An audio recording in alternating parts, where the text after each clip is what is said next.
आज या कार्यक्रमाच्या निमित्ताने आपल्या शाळेमध्ये उपस्थित सोलापूर महानगरपालिकेच्या सहाय्यक आयुक्त माननीय सौ ज्योती भगत मॅडम, सोलापूर महानगरपालिकेचे पर्यावरण अधिकारी माननीय Shri Swapnil Sodankar sir, eco friendly क्लबचे संस्थापक माननीय श्री परशुराम कुरकुरे सर, सामाजिक वनीकरण विभागाचे वनपाल माननीय श्री सचिन जोशी सर जे आता थोड्याच वेळात तिथे उपस्थित राहतील, त्याचबरोबर सामाजिक वनीकरण विभाग जुन्नर इथं नाईक म्हणून कार्यरत असलेले माननीय श्री संजय बोळटे सर, माननीय श्री कुंदे सर, इथे उपस्थित शिक्षक शिक्षकेतर वृंद आणि प्रिय विद्यार्थी मित्रांनो, सगळ्यांचं या कार्यक्रमात प्रशालेच्या वतीने मनपूर्वक स्वागत करते। मुलांना आपल्याला माहिती आहे हिंदू धर्माच्या चंद्राच्या स्थितीवरून फाल्गुन महिन्यातल्या गडद अशा पंधरवड्यात येणारा आपल्या सर्वांचाच आवडता सण म्हणजे रंगपंचमी। आपल्याला ही रंगपंचमी खूप आवडते हो ना, कारण या दिवशी आपण वेगवेगळ्या रंगीत रंगांची उधळण करतो आणि आनंद साजरा करतो। पण हा आनंद साजरा करताना आपल्याला थोडीफार काळजी घ्यावी लागणार आहे। मग कशाची काळजी घ्यायची आपण, की आपण जे रंग वापरतो ते जर रासायनिक रंग असतील, कृत्रिम रंग असतील तर त्याच्यामुळे आपल्या शरीराला अपघात निर्माण होतो। आपल्या त्वचेला खाज सुटणे किंवा काही दम्याचे आजार होणे, डोळ्याचे त्रास होणे, फुफ्फुसाचे त्रास होणे असे काही आजार आपल्याला उद्भवू शकतात आणि म्हणून ही रंगपंचमी खेळताना आपल्याला विशेष काळजी तर घ्यावीच लागणार आहे। मग त्यासाठी आपण नैसर्गिक रंगांचा वापर करू शकतो का, तो कशा पद्धतीने करता येईल याचंच प्रात्यक्षिक त्याच्याबद्दलची माहिती सांगण्याकरता आपल्या इतर संजय बोळटे सर उपस्थित आहेत। या सर्वांचंच प्रथम शाळेच्या वतीने मनपूर्वक स्वागत करते।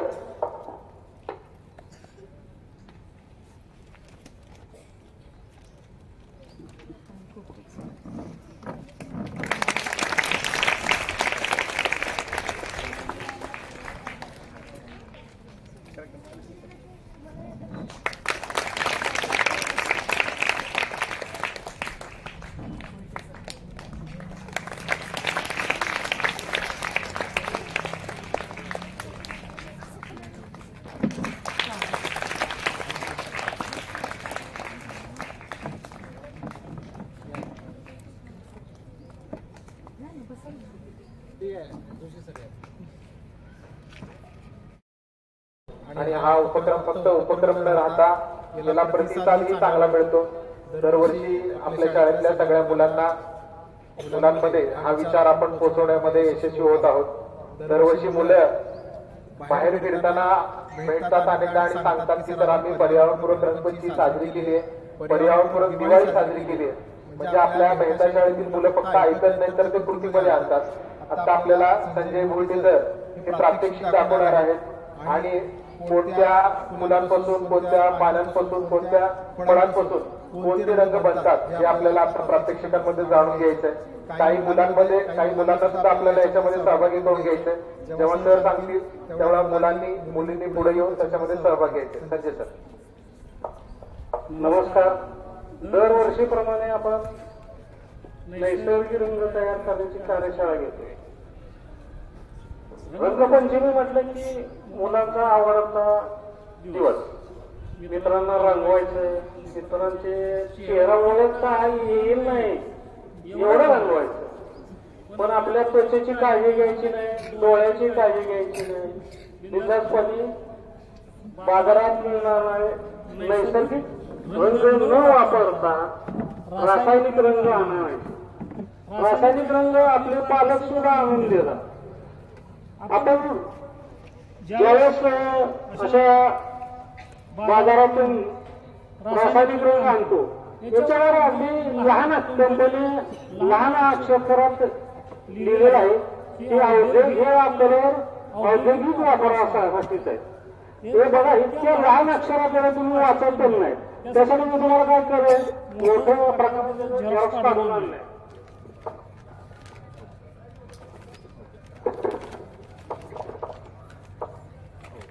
त्याची शेवटची लाईन वाचा फक्त.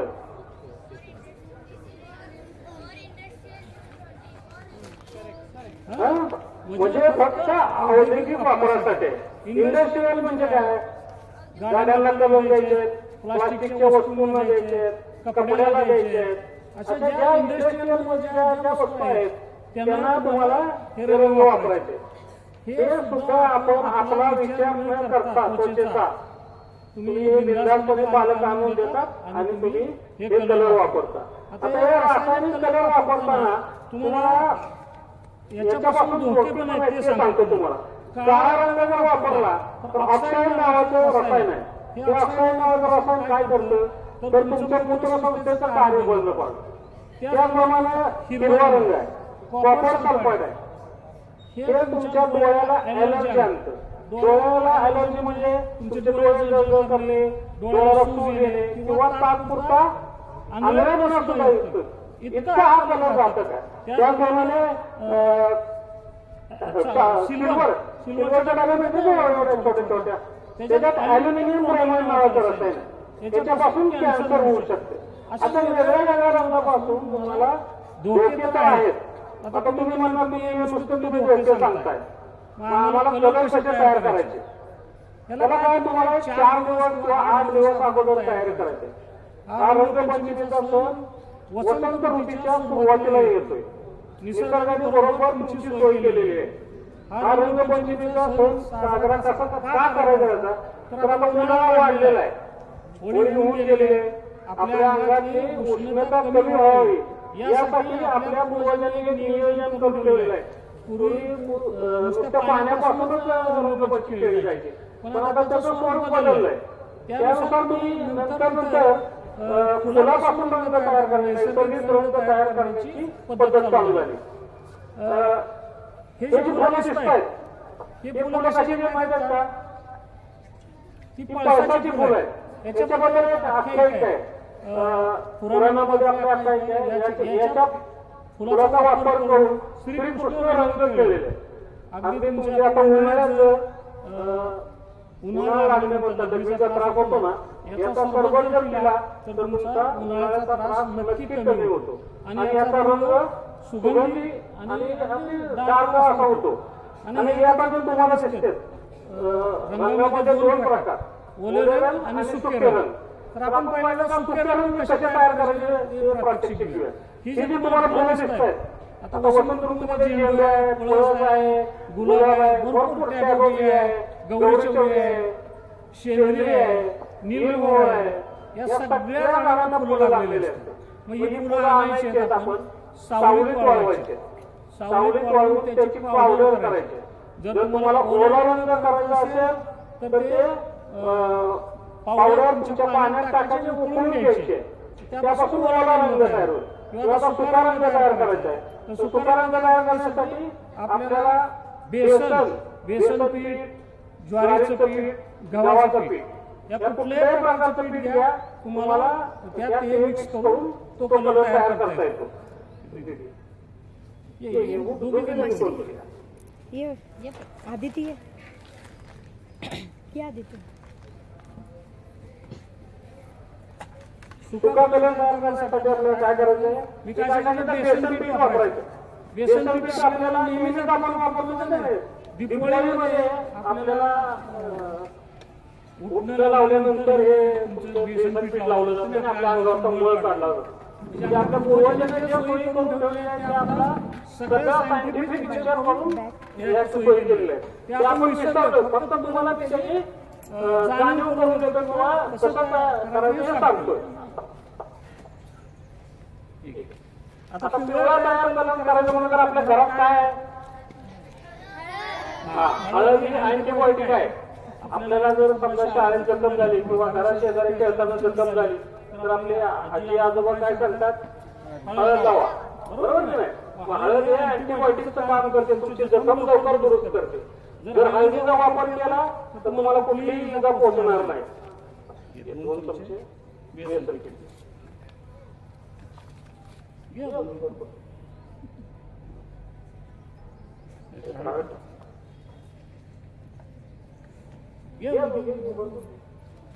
रंगपंचमी खेळायला गेलो तुला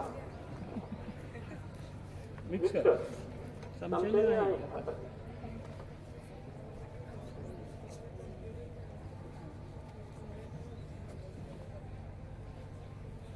आपल्या घरात सगळ्या वस्तू आहेत फक्त आपल्याला लक्षात आणत नाही आपण आता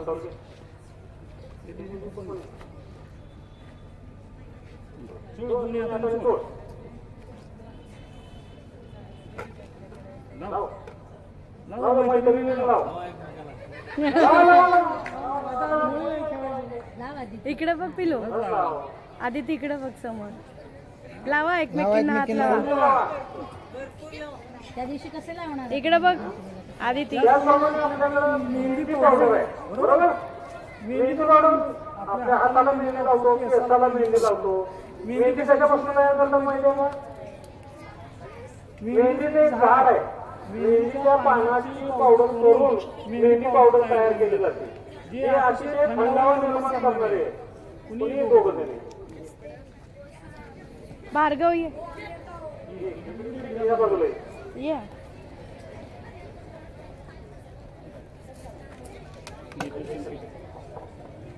मेहंदी पावडर माहिती आहे ना तुम्हाला बघितले ना का कोण आणता तुम्ही सध्या कोणचा पिरियड आहे केमिकल असतं जास्त डार्क पण करण्यासाठी त्याच्यात केमिकल वापरलं जातं पण खरी मेहंदी पावडर वापरून मेहंदी लावावी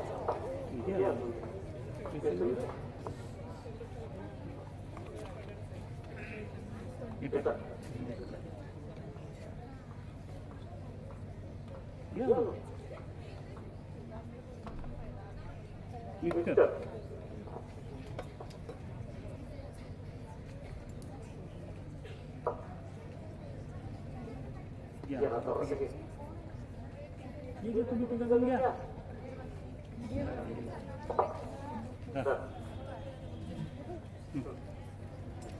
एकमेकांना लावा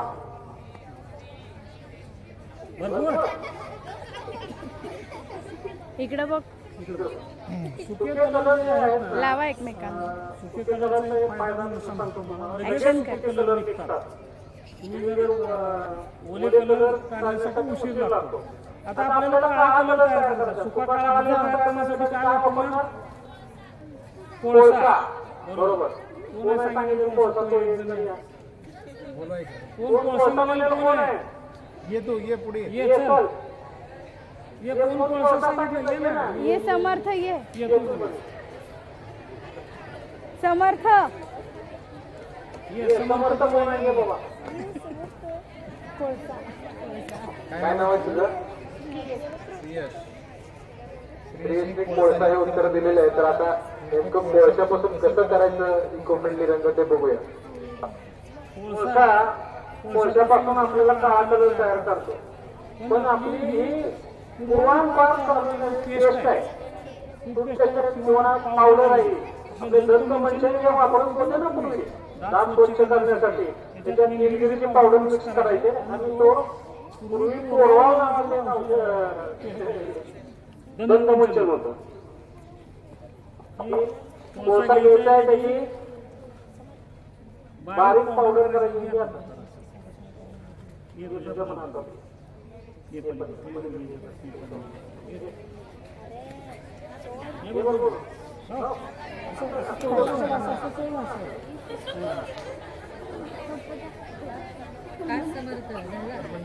बरोबर नाहीये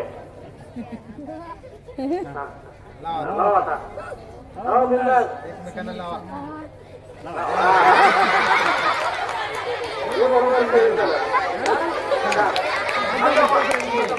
इकडे बघ इकडे बघ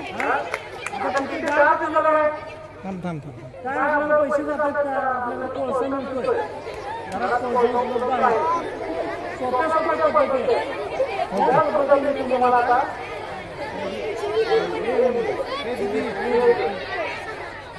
ही बनसोडे जा ना इकडून जा सावकाश जा सावकाश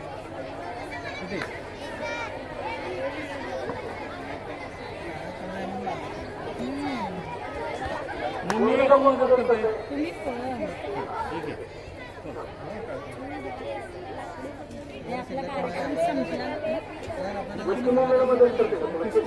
कार्यक्रम संपला ना की तो उभं करतो 4-5 जण तुला पाठव. हा हे काय बीट आहे रक्तवाढीसाठी आपल्याला डॉक्टर सुद्धा खायला सांगतात. याचा आपण कलर म्हणून वापर करू शकतो. याला काय करायचंय किसायचंय आणि सावलीत किस वाळवला तर तुम्हाला ओला कलर सुद्धा तयार करता येतो.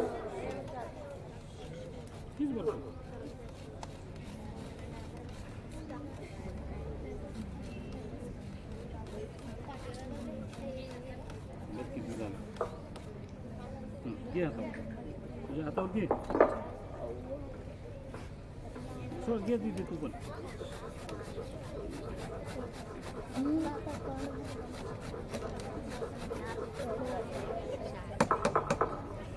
घे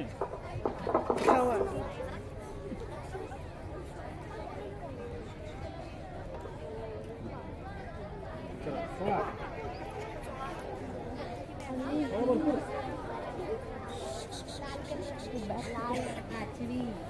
लावा आता लावा एकमेकाला चेहरे दिसत आहे इकडे बघा बाळा इकडे बघ. चेहरे हा लावा हा गुलाबी कलर झाला. या पद्धतीने तुम्ही पावडर जो कलर पाहिजे त्या पद्धतीने तुम्ही कलर वापरू शकता. त्याचप्रमाणे आता ओलेला कलर तयार करण्यासाठी ओलेला कलर तयार करण्यासाठी काळा कलर तयार करण्यासाठी काय करणार तुम्ही काय कोळसा बरोबर. अजून एक गोष्ट आहे आपल्याकडे आपल्या किचन मध्ये अजून एक गोष्ट आहे अजून एक गोष्ट आहे काळा रंग तयार करण्यासाठी. हा सांग बोलायला लागले तर काय होईल. आपल्याकडे आवळा तुपाची नाही ना आवळा तुपा किंवा आवळा पावडर किंवा आवळा घराच्या आवळा आहे ना तर या आवळा घ्यायचा आहे. आपल्याकडे लोखंडी तवा असते घरात लोखंडाच्या तव्यामध्ये टाकायच्या 2 पुड्या आणि ते उकळवायचंय. द्रावण उकळवून ते रात्रभर तसंच ठेवायचं. रात्रभर तसंच ठेवलं तर मी याला तुमच्यासाठी तयार करून आणलेला आहे. हा काळा कलर तयार झालेला आहे. कोणतरी दिली आहे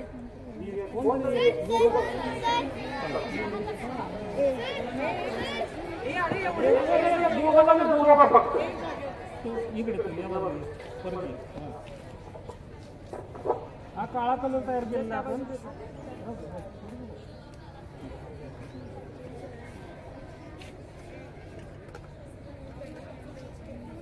दाखवतो त्याने. हा या ओळख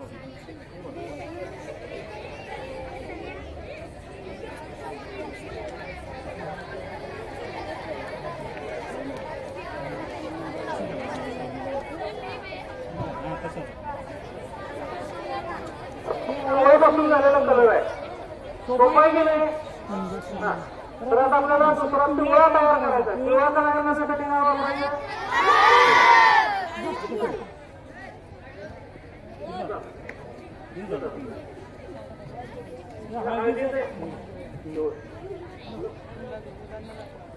असं इकडे तोंड करून उभा राहा. हळू पाडशील ते काय केलेले हळून उकळलेले पाण्यामध्ये उकळलेले. जर उकळायची नसेल तुम्ही डायरेक्ट तुम्हाला इन्स्टंट पाहिजे असेल तर तुम्ही डायरेक्ट सुद्धा करू शकता. त्याला काय प्रॉब्लेम नाही. ओके त्याचं कोण टाक का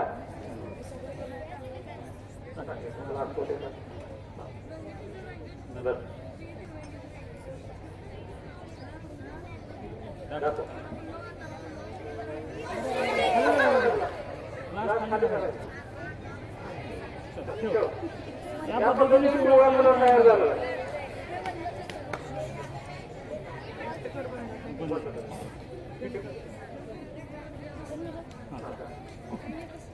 आता आपल्याला पळसाच्या फुलापासून तयार केलेलं कलर आहे. पळसाची फुलं दिसतात तुम्हाला इथं ही वाळवायची सावली वाळलेली याची पावडर तयार केलेली आहे. याच्या पावडर हा कलर ना अतिशय सुगंधी होतो आणि वास येतो त्याचा तुपासारखा वास येतो. आणि हा उन्हाळ्याच्या दिवसात जर आपल्याला उन्हाळ्याचा त्रास होत असेल तर सरबत म्हणून तिला तरी काय हरकत नाही.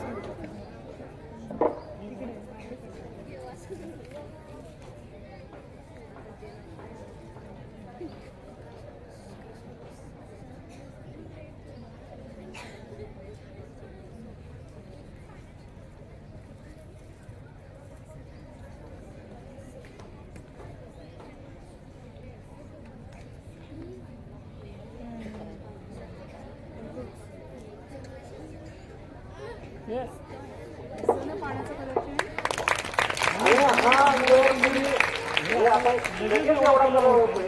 हे जर रात्रभर जर भिजत ठेवलं तर किती डार्क कलर होईल. अगदी छान कलर होतो.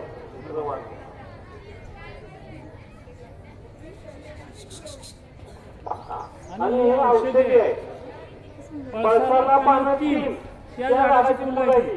पळसाला पानं 3 म्हणतो ना आपण, एक म्हण आहे आपल्याकडं. त्याची ही फुलं फुलं आहेत. आहेत. उन्हाळ्यात ह्या झाडाला भरपूर बहर येतो. त्या झाडाला एकही पान राहत नाही, फक्त फुलं राहतात. त्याचप्रमाणे आपल्याला आता कुठला कलर करायचा आहे? गुलाबी कलर. गुलाबी कलर आपण केलेला आहे मगाशी.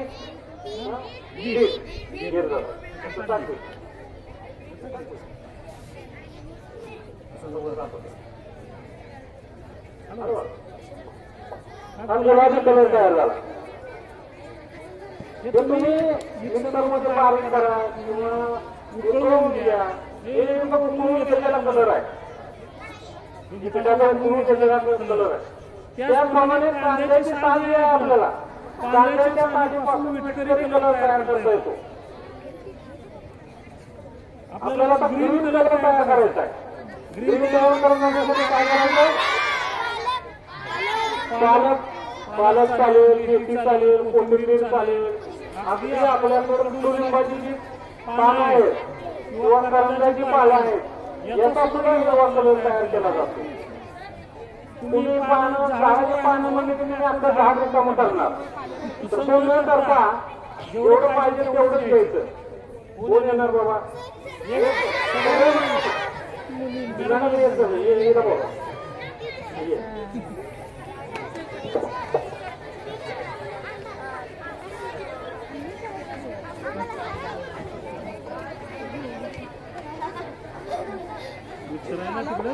ईशानच्या मागं तू आला तर न मुलगा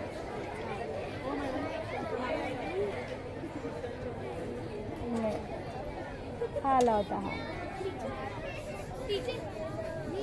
झालं झालं.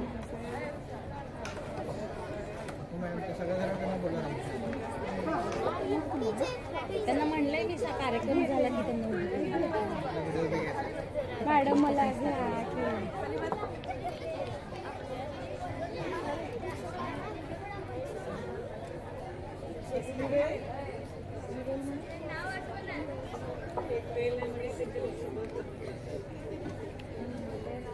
गुळवेल सांगितले असेल किंवा बेडकी.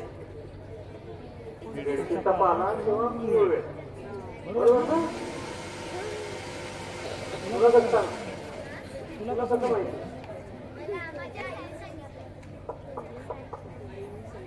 आजीचा बटवा. तर या पद्धतीने आपल्याला नैसर्गिक रंग तयार करायचे. नैसर्गिक रंग तयार करूनच होळी खेळायचे. तर सुक्या कलरच्या तुम्हाला आता गंमत दाखवतो. त्याच्यावर रंग खेळणार आहे.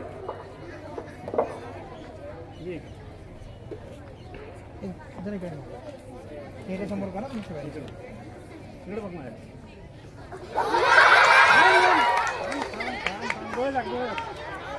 Happy birthday. बघा आता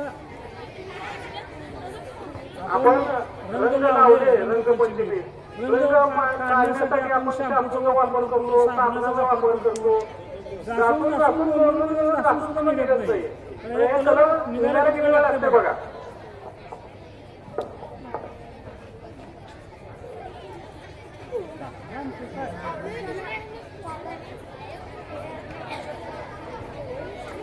बघा आणि अजून गोळी दिसायला लागली. म्हणजे आपण काय करायचं? सुक्या रंगाचा जास्त वापर करायचा. आता बाजारात तुम्हाला अशा प्रकारचे सुके रंग मिळायला लागलेले आहेत. असे सुके. ते सुके रंग कशापासून बनवले माहिती आहे का? चिंचेची पावडर आणि आपल्या घराचे जिलेबी किंवा कळी असतात त्याला खायचे कलर जे असतात ते कलर टाकून हे कलर बनवले. म्हणजे हे कलर तुमचा नैसर्गिक आहेत आणि हे सुके कलर आहेत. तर ह्या कलरचाच वापर करून होळी खेळायचे. काय शंका आहे? हिरवा कलर. हिरवा कलर आहे.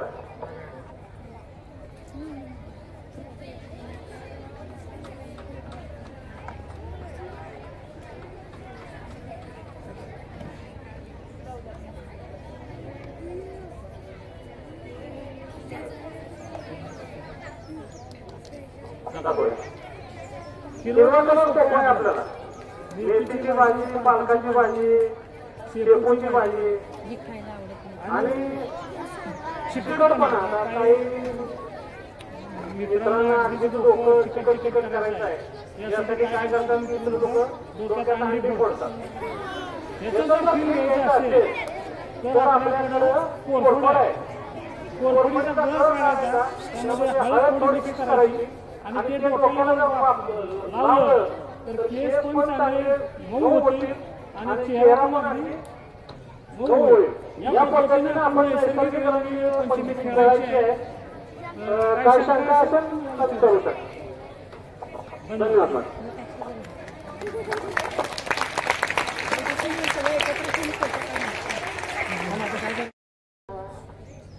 सगळ्यात पहिल्यांदा मी शाळेचं अभिनंदन करते की त्यांनी एवढी ऐतिहासिक पार्श्वभूमी असलेली शाळा, शिक्षण प्रसारक मंडळ, शिक्षण प्रसारक मंडळ माझ्या माहितीप्रमाणे 1883 ला वगैरे स्थापन झालेलं आहे. त्याच्यानंतर पुण्यात त्यांच्या 2 शाळा आहेत, नुमवी, नूतन मराठी विद्यापीठ आणि सर परशुराम म्हणजे SP कॉलेज.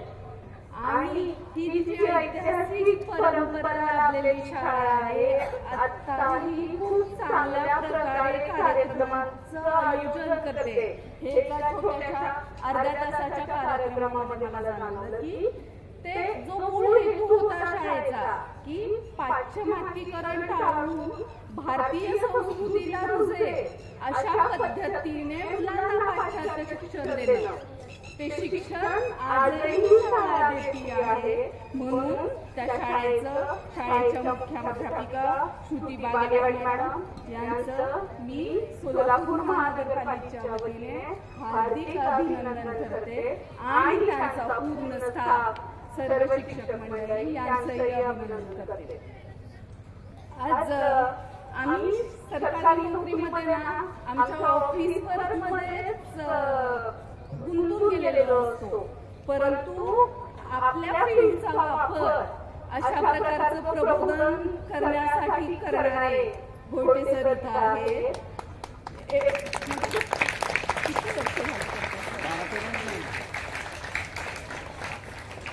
आज ते 12-13 वर्ष झालं नैसर्गिक रंगाविषयी प्रबोधन करताय. ही खूप मोठी गोष्ट आहे. खरं काय करायचंय, कार्यालयात जी काही वनीकरण विभागाची कामं केली तर त्यांना पगार सुरूच असतो की, पण सामाजिक उपक्रमशीलता, समाजामध्ये काहीतरी आपण बदल घडवू शकतो. आपलं जे झाडपाल्याविषयी, वृक्षांविषयीचं जे ज्ञान आहे, जी आवड आहे, ती मुलांपर्यंत पोहोचवू शकतो. ही खूप आणि या दृष्टीने प्रयत्न करणं, कार्य करणं ही खूप मोठी गोष्ट आहे. आणि त्यासाठी एकदा सरांसाठी जोरदार टाळ्या झाल्या पाहिजे. आणि विशेष म्हणजे ते आता म्हणजे पुणे जिल्ह्यात कार्यरत आहे, तरी हे काम करण्यासाठी, हे ज्ञान देण्यासाठी ते शाळेच्या निमंत्रणावर इथं आले. आता या 2 गोष्टी झाल्या, परंतु त्यांचं संयोजन घडवून आणणारी जे क्लब आहे, इको फ्रेंडली क्लब, त्यांच्या मार्फत हे कार्यक्रम आयोजित होत आहे. तर इको फ्रेंडली किंवा नैसर्गिक पद्धतीने आपले सण उत्सव साजरे व्हावे यासाठी झटणारे परशुराम कोहुनी यांचंही मी अभिनंदन करते.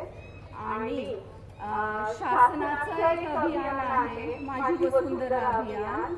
त्या अंतर्गत महाराष्ट्र शासनावरून इको फ्रेंडली गोष्टींसाठी भरपूर प्रयत्न होत असतात, परंतु जोपर्यंत NGO आहेत, नागरिक आहेत, यांच्या सहभागाशिवाय आम्ही काही करायला जाऊ तर ते शक्य होतच नाही. म्हणून इको फ्रेंडली क्लब असतील, भोईटे सर असतील आणि शाळा, आणि ती जर शाळा आपल्या शाळेसाठी असेल तर नक्कीच आपण या वसुंधरेमधलं जे पोल्युशन आहे आणि ज्या निगेटिव्ह गोष्टी आहेत त्या पॉझिटिव्हिटीकडे नेण्यासाठी आपण निश्चितपणे प्रयत्न करू शकतो. फक्त मला हे सांगा मुलांनो, कोण घरी जाऊन नैसर्गिक कलर बनवणार आहे? अरे वा. आणि मुलांचा उत्साह एवढा होता की मला यायचंय पुढे. सगळ्यांना पुढे येऊन कलर बनवायचे होते. फक्त कुणाच्या आई म्हणतात की आता हे करू नका, पसारा करू नका, यातलं काहीच करायचं नाही. खरं सांगायचं मला, फक्त जो पसारा कराल तो उचलून ठेवायचा. म्हणजे इथून पुढे कुठलीही आई म्हणणार नाही की पसारा घालू नका पोरांनो. मॅडम हे खरंय बरं. म्हणजे पालकांसाठी मनाच्या पद्धतीची एखादी कार्यशाळा घेतली पाहिजे. आपले जे सगळे सण उत्सव आहेत हिंदू संस्कृतीमधले ते सगळे निसर्गाशी रिलेटेड आहेत. म्हणजे जसं सरांनी सुरुवातीला सांगितलं की होळी फाल्गुन असते आणि उन्हाळा असतो, नंतर जास्त प्रखर ऊन जाणवायला लागतं, तर तो उन्हाळ्याचा दाह कमी करण्यासाठी आपण रंगपंचमी हा सण साजरा करतो. पण जर कृत्रिम कलर वापरले तर तो दाह वाढतो.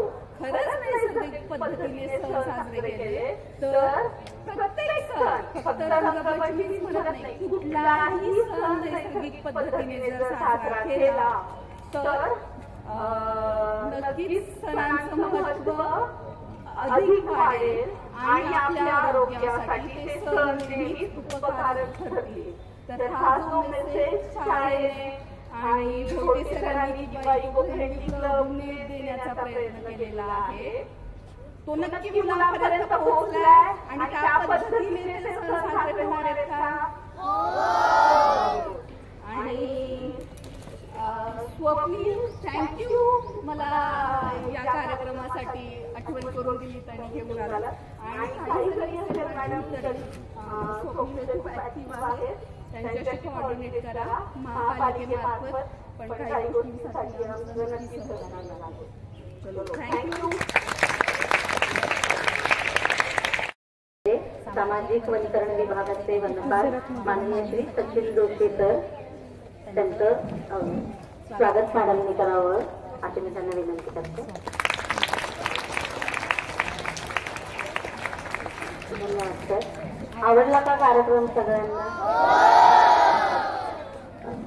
मॅडम आवर्जून शाळेबद्दल आणि इको फ्रेंडली क्लब बद्दल सांगावंसं वाटेल की फक्त पर्यावरणपूरक रंगपंचमीच नाही तर आपण वर्षभरामध्ये पर्यावरणपूरक गणेशोत्सव आणि पर्यावरणपूरक दिवाळी साजरी करण्याचे कार्यक्रम घेतो. गेली 10 वर्ष इको क्लबच्या माध्यमातून हे आवाहन आपण करतोय आणि निश्चितपणे मुलांमध्ये तो बदल आम्हाला पाहायला मिळतोय. पर्यावरणपूरक गणेश मूर्ती बनवण्याची कार्यशाळा आपण शाळेत घेतो आणि विद्यार्थी इथे शाळेत बनवलेले बाप्पाच घरामध्ये त्याची प्रतिष्ठापना होते आणि त्याचबरोबरीने इको फ्रेंडली दिवाळी सुद्धा मुलं साजरी करतात. तर हळूहळू बदल होतोय पण तो आता मोठ्या स्वरूपात बघायला मिळतोय. त्यामुळे खूप खूप धन्यवाद.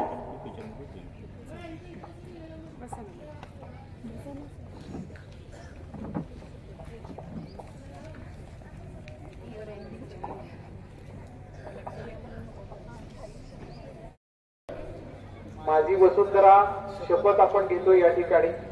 आता आपल्या दीप्ती मॅडम शपथ वाचून दाखवणार आहेत, त्यांच्या मागे आपल्याला ती शपथ घ्यायची आहे. सोबतच माझी वसुंधरा.com या वेबसाईटवर तुम्ही सगळ्यांनी जायचंय आता घरी गेल्यानंतर आणि त्या ठिकाणी फॉर्म असेल, तो फॉर्म भरायचा आहे. फॉर्म भरल्यानंतर ती शपथ तिथे मेन्शन असेल, ती एकदा वाचायची आहे. वाचून झालं की ते सबमिट करून तुम्हाला त्याचं एक ई सर्टिफिकेट मिळणार आहे प्रत्येकाला. बरोबर आहे मॅडम? बघत मॅडम, प्रत्येकाने ते ई सर्टिफिकेट डाउनलोड करायचं आहे आणि आपल्या वर्ग शिक्षकांना आणून दाखवायचं आहे की बाबा हे आम्ही ही शपथ घेतलेली आहे आणि त्याच्यामध्ये जे काही सांगितलेल्या गोष्टी आहेत त्याचं पालन करायचं आहे. तर आता आपण ही माझी वसुंधराची शपथ घेऊया. मी दीप्ती मॅडमने विनंती करतो शपथ वाचून टाकतो. दप्तर आहे तिथे. सुजाण नागरिक शपथ घेतो की मी या भारत मातेला या वसुंधरेला स्वच्छ व सुंदर ठेवण्यासाठी प्रयत्न करेन. या वसुंधरेला या पर्यावरणाला माझ्यापासून कोणतीही हानी होणार नाही याची दक्षता घेईन. मी या देशाला सुजलाम सुफलाम करण्यासाठी कटिबद्ध राहील व माझ्याकडून पर्यावरणाला त्रास होईल असे कोणतेही काम मी करणार नाही. जास्तीत जास्त झाडे लावून या देशाला व या वसुंधरेला स्वच्छ सुंदर हरित आणि प्रदूषण मुक्त करण्यासाठी प्रयत्न करेन.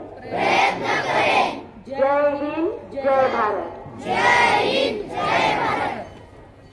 खेलो होली, आमची रंगपंचमी, आमची रंगपंचमी. खेलो होली, खेलो होली.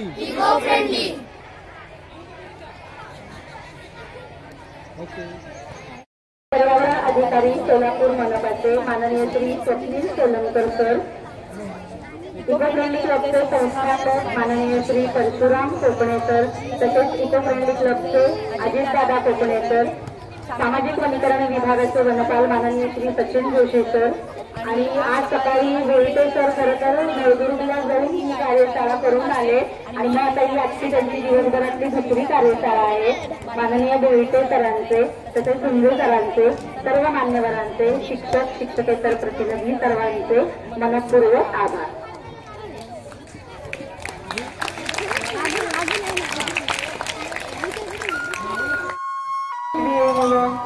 तो मुलांना लावा तुम्ही.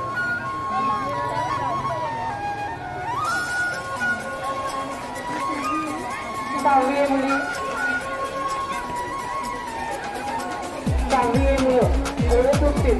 बाकी कोणी उठायचं नाही. देखो देखो क्या वो पेड़ है चादर ओढ़े या खड़ा कोई. देखो देखो दोन्ही गाल पुढे करा. चादर ओढ़े या खड़ा कोई. बारिश है या आसमान ने छोड़ दिए हैं नल खुले कहीं. हाँ हम जैसे देखे ये जहाँ है वैसा ही जैसी नजर खुल के ऊंचे पंख जरा फैलाओ मैं टकराओ. चलो चलो चलो चलो नए ख्वाब बुनते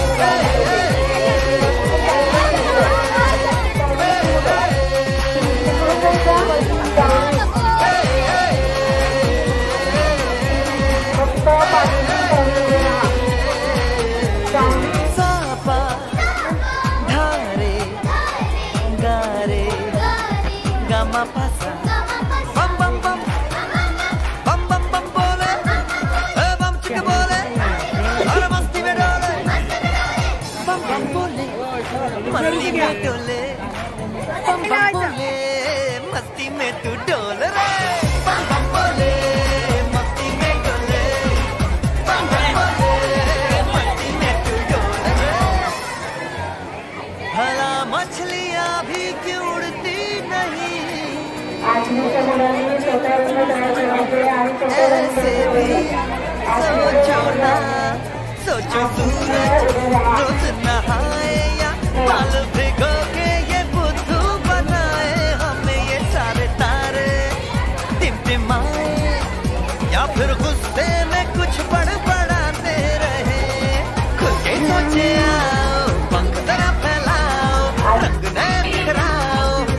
चल चल नए खाब बुन ले